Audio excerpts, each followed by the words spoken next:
Assalamualaikum warahmatullahi wabarakatuh. Kembali lagi bersama saya Inci Muhammad Yusril.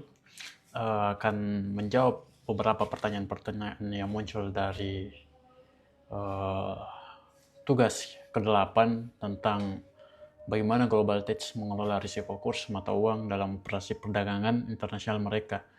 Ya tentu Global Tech mengelola risiko kurs dengan menerapkan strategi lindung nilai atau yang biasa kita sebut sebagai hedging, menggunakan instrumen keuangan seperti forward contract atau kontrak berjangka, tentunya untuk mengunci nilai tukar pada saat transaksi masa depan.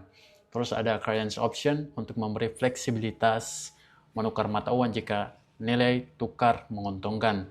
Terus yang ketiga ada swap mata uang untuk pertukaran mata uang dalam jangka panjang antar unit bisnis internasional.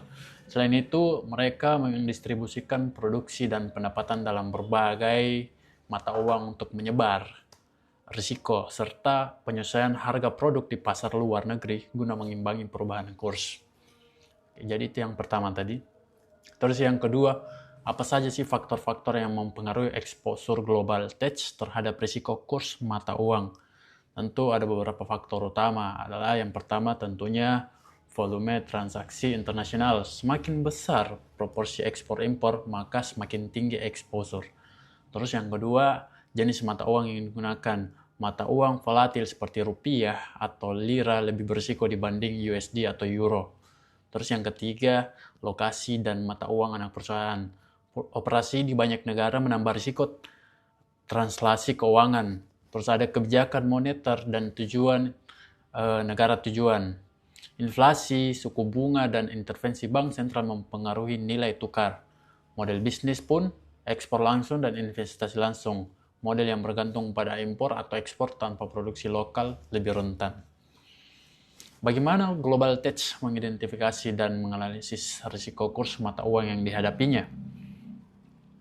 Global Tech menggunakan beberapa pendekatan, seperti yang pertama itu adalah analisis exposure transaksi, di mana mereka menghitung nilai kontrak dan pembayaran lintas mata uang dalam jangka pendek. Terus yang kedua ada analisis exposure translasi, mengkaji bagaimana perubahan-perubahan kurs mempengaruhi pelaporan keuangan konsolidasi. Terus yang ketiga ada stress testing dan simulasi skenario, menilai dampak fluktuasi ekstrim terhadap pendapatan biaya dan penggunaan perangkat lunak keuangan untuk memantau posisi terbuka dan memproyeksi dampak terhadap margin laba.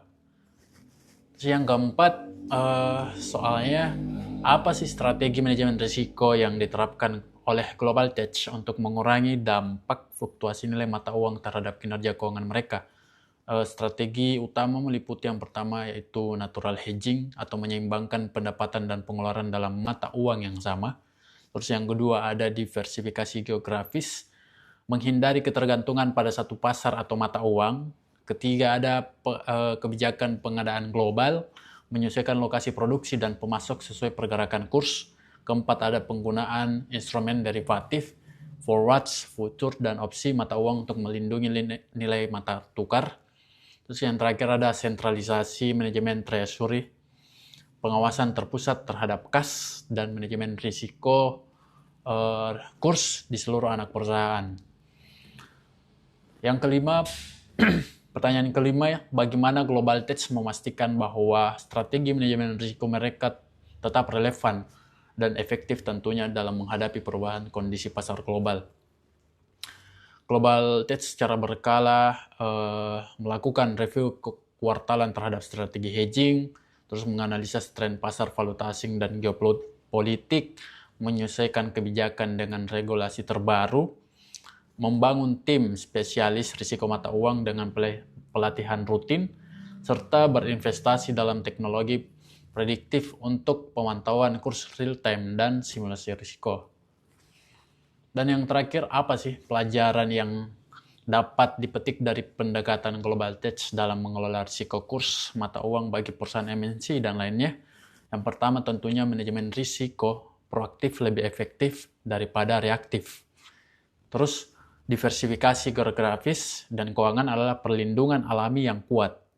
Transparansi dan integrasi lintas unit bisnis memperkuat kontrol risiko. Terus ada investasi pada teknologi keuangan modern, mempercepat deteksi dan respon. Dan terakhir, konsistensi evaluasi dan fleksibilitas adaptasi strategi adalah kunci keberlanjutan.